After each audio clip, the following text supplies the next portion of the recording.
Dirty. Okay, sorry. I don't know why I had the old dirty bastard pump in my head, but it's me, Pika, out here 1 o'clock in the afternoon, and I just got done with a live interview with one of my friends, Oz. He is based in San Diego. He is the brother-in-law to one of the guys I went to school with, Corey, and it was really cool because he's from Mexico. He met Corey in Virginia. He and Corey are married to a set of twins, and they all four of them decided to move out to San Diego, and they own a really hip restaurant and a very cool fitness business. So it was awesome to talk to him, and we kind of knocked out the park, if I may say so myself, because we talked about the lessons that he learned and what's really important to keep in front and center. Keep the main thing the main thing. So make sure that you take care of yourself, because without you, your dream doesn't work. And make sure you're open to asking for help, because that's a good way to grow, right? That's how you keep your mind open. You absorb a lot more stuff. So got that done. Talked to my accountability partner. Um, Checked in with her and let her know what I got going on, because you guys, oh my God, July is done. It's pretty much done. We got one more day. So here it is, 30th. We got the 31st left over, and then August 1st is like, what, not even 48 hours away? Yeah, it's crazy. I'm scared. No, I'm not scared, but I'm excited. So, as always, I try and look towards Mondays as a new week to try and start new stuff, and I look towards the first of the month to kind of clean slate and start it over again. Not that I don't already do that every day, but I'm just saying another exciting new thing to look forward to. Um, so yeah, been thinking about all these things. Been doing the 28-day challenge. I'm still not done with it, by the way. I have a lot to do still. I think I have another like 10 days left, maybe less than 10 days to finish the 28-day challenge.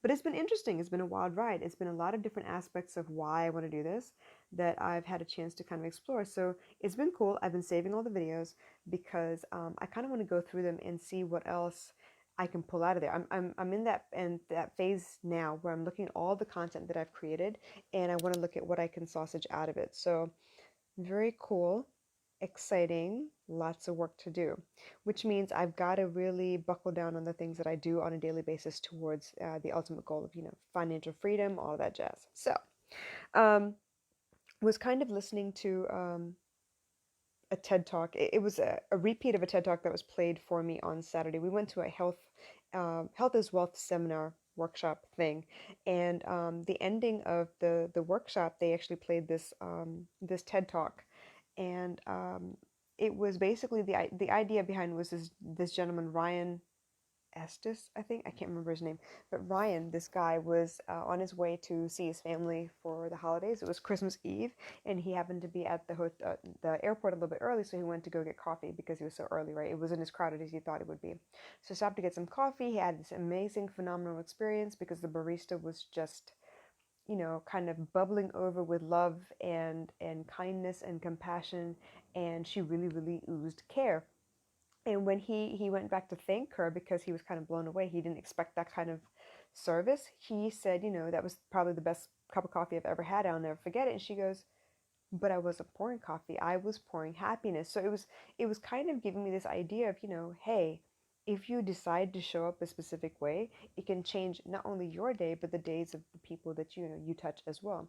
And I got to thinking, well, what is it that I do? Like, do I do that? Like, is there like a cool thing that I do? And I think my superpower in that regard is calm. I exude okay, this is me tooting my own horn, right? I exude a level of calm and peace, I think. Whenever people call me and I can tell that they're panicking, they're upset or whatever, I try to really settle myself so that I can anchor them down a little bit. So they're not so, off in the ether, bouncing off the walls. They kind of like come back down. And it's with the sound of my voice and the words that I choose and the pauses in between, the way I speak and everything. I think that's what I offer. Um, because so many times people have said they've been really, really upset. They were of two minds about something. They weren't sure which way to go. They were worried.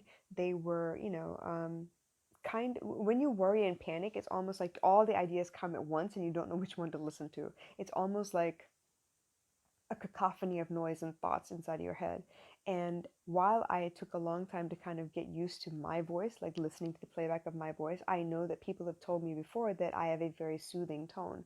The way I speak, the the richness in my voice is very calming to them. It's very soothing to them. And it's part of the reason that I was actually encouraged to start doing meditations, as in like recording and publishing meditations for people. So when I serve you guys, when I sit there and I listen, I want to make sure that you understand that whatever you're about to fill the air with is going to settle with my voice. It's going to settle in a place where we can actually look at what came out and figure out which ones to pay attention to and which ones we can discard because it's extraneous. It's like extra noise, right? So I feel like that's what I do. I exude peace. I like to be anchor like as in not like drag you drag the bottom with you, but more like bring you back down to earth, settle you down, ground you a little bit so that you can really be still and listen to the answers that you need. You can really be still and understand what's going on, like exactly for what it is, not get carried away with the animation and the emotion or whatever, but to really be calm and understand what you can control and what you can't control, and you make a decision from there. So that's my superpower. I feel like that's the way, that's my level of service.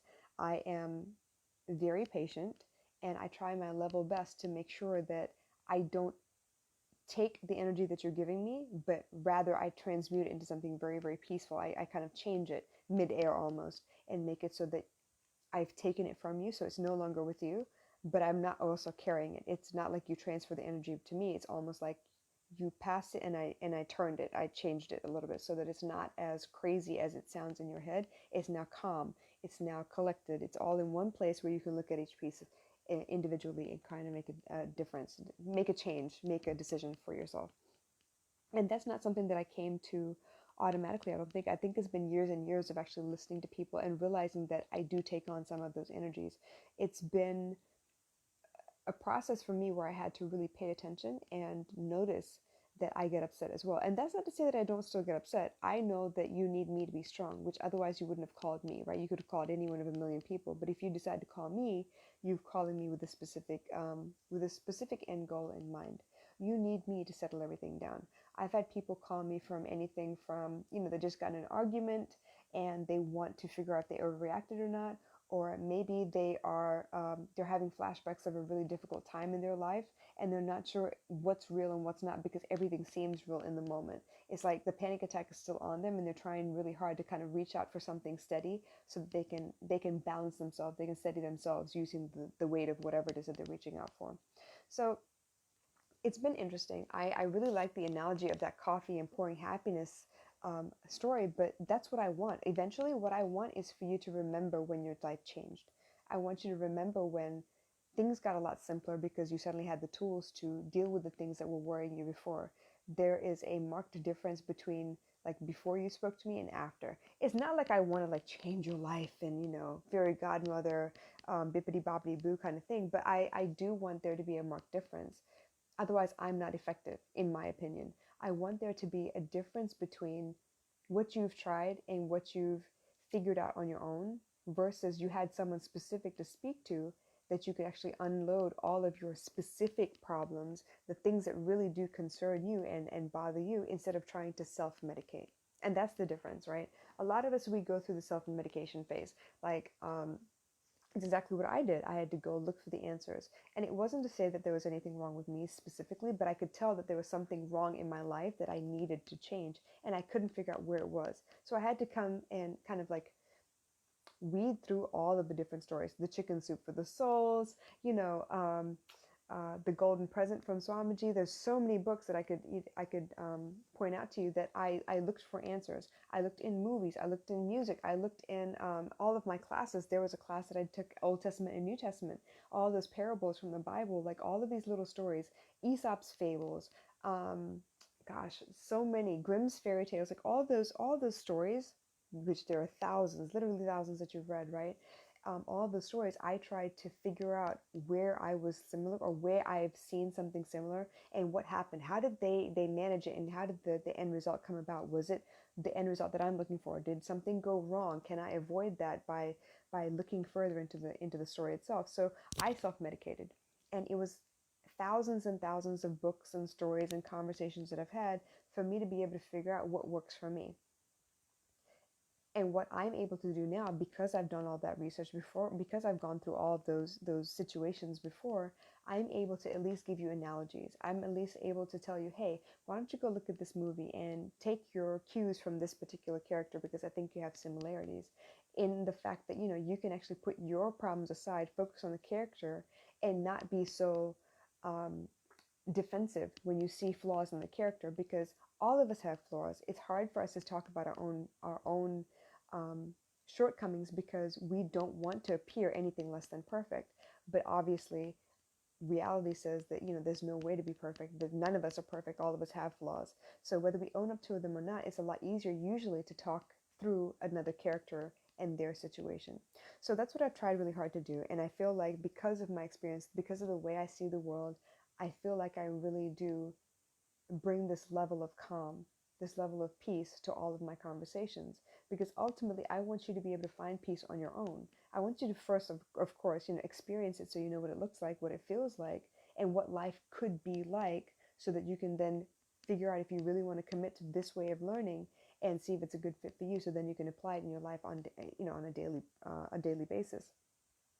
I like that. I like the idea of peace. And it's something that I talk about a lot, because I feel like the chaos inside your head gets so loud sometimes that all you want is for everything to kind of calm down, so you can see what really is. Instead of allowing your imagination to jump from idea to idea, you are, imagining worst case scenarios at every twist and turn. And then you don't even know what you really do have to deal with and what's just made up in your mind. So that's part of what I deliver. That's part of the experience with me. When you speak to me, this is something I offer. I want you to have peace, because I have found peace in my life. And it's not always there. It's not like I'm perfect and I know how to do this all the time. I slip up, I fall over. I definitely hit my head against walls a couple times. I lose my temper. I get upset. I get jealous. I get scared. All those things still happen, but my recovery time is a lot faster now. It doesn't take me as long to figure out, okay, what's real, what's not real. What do I actually have to, worry about, and what's made up in my head? Where can I actually um, affect some change, and where do I just have no control at all? I just need to let it go. So those are things that I've learned to figure out for myself. And so my recovery time is a lot faster. It's like the hangover from all of my emotions is not as long anymore. I'm able to pull myself out of it because I recognize it faster. And recognizing is actually half the battle. Once you know where you tend to get stuck, where you tend to start worrying or start obsessing over control, that's where you need to have extra help to develop the skill set, so you can pull yourself out on your own. So that's where I come in. That's what I really enjoyed doing for the most part. And it's not the same for everybody. It really does take a physical conversation. And all I can do is show you where to look and have you ask those questions and answer them for yourself. Like, I mean, obviously, I can't tell if you're being honest with me or not. That's going to be remain to be seen. But it's up to you to do the work. I can show you where to look. You got to do the work. So I'm hoping this made sense. I hope this epiphany of mine actually gives you better insight as to what the experience would be like if you were to hire me as a coach, because I believe in peace. I believe in peace so much, because without peace, I don't know where I would find joy. I don't know if I would recognize joy. I need the peace first. So then that becomes my baseline, my ground zero, so to speak. I want there to be peace. I want to be happy. I want everything to be as stress-free as possible. And that's another buzzword, right? Stress. In Singapore, everything is stress. Oh, I stress. I got stress. My parents give me stress. My work gives me stress. Oh, so stress la. There's always such stress. But instead of using that word, I would rather you actually describe what it is that's bothering you. Where are these stressors coming from? Is it the fact that you don't agree with the way things are being done at work? Is it maybe that you have a set of values and your parents have a different set of values? Is it maybe the way that they do things is not efficient in your way of thinking, and so you're having difficulty communicating that with your parents so that you can come to a middle ground? Maybe it's within your spouse or with your children. A lot of it is communication, but for you to understand that you have one way and they have another way, that's not wrong. It's not mutually exclusive. That you just need to come to find a middle ground means that you can find peace. You don't have that thing that's giving you tension, that's causing you stress. So that's where I come in. That's what I want to be able to offer you. I know I deliver because I've done it so many times before. So I'm excited. This is something that I see great value in, especially in this chaotic world right now. And yeah, if you have any questions, please leave me a comment, direct message me if you would like. But in the meantime, stay tuned. I have more episodes to go before I hit 500. I'll talk to you soon. Bye.